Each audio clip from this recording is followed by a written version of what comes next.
So today we are going to study hashing in data structure. Hashing is a technique basically to add data to a limited number of locations, So you all can see this, that hashing is basically a way to store data, So it will help us in storing data to a limited number of locations. So the locations that we specify, or the data structure that we have, in that we need to store the data, and hashing is going to help us do that. We are going to have something called as the hash key.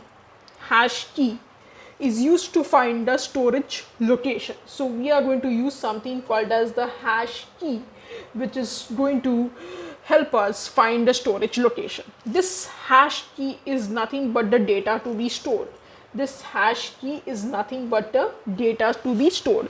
So hash key is nothing but data to be stored. Okay, so it's nothing but the data to be stored.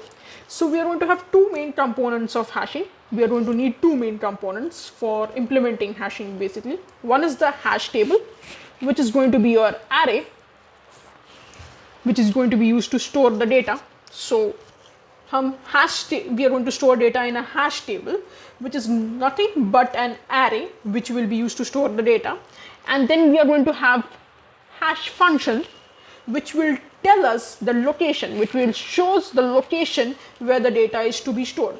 So hash function will basically tell us where to store the data in the hash table, which is nothing but a array. So we are going to use hash function, and we are going to find out this hash function will tell us where to store the data in the hash table, which is nothing but an array.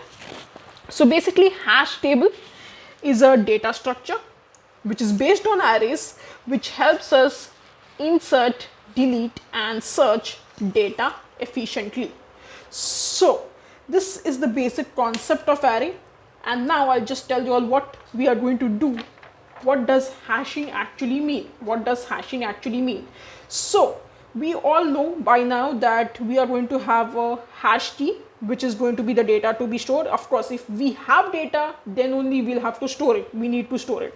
So we need something called as the key. The hash key means the data to be stored. We require it, and then we are going to store it in an array that is nothing but the hash table. So we are going to have an hash table, and then we are going to have an hash function. So the basic concept of hashing is going to be this, that we are going to have a key, the data to be stored basically. This key will be given a hash function, a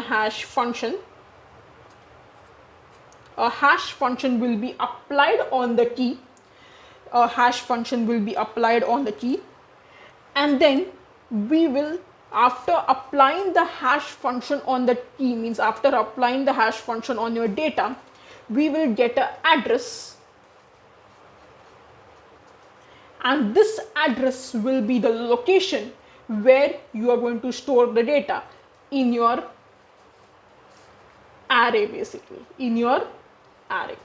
So this address which we will get will be nothing but the address of the array.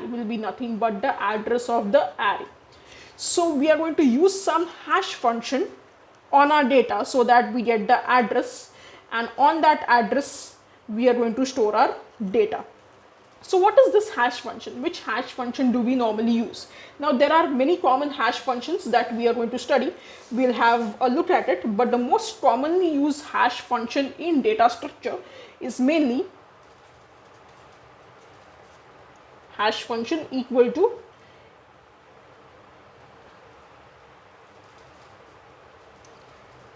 x mod table size. So x is nothing but the data. So x modulus the table size. The table size is nothing but your array size. So in this case, array size is 4. So we'll be taking 4 as the table size, and x will be the data that has been provided to us, and we'll find a modulus of it, and we'll find a table size respectively. So the answer that we get for this will be the address location in our array. So that's your hashing. Let's go on with the next topic.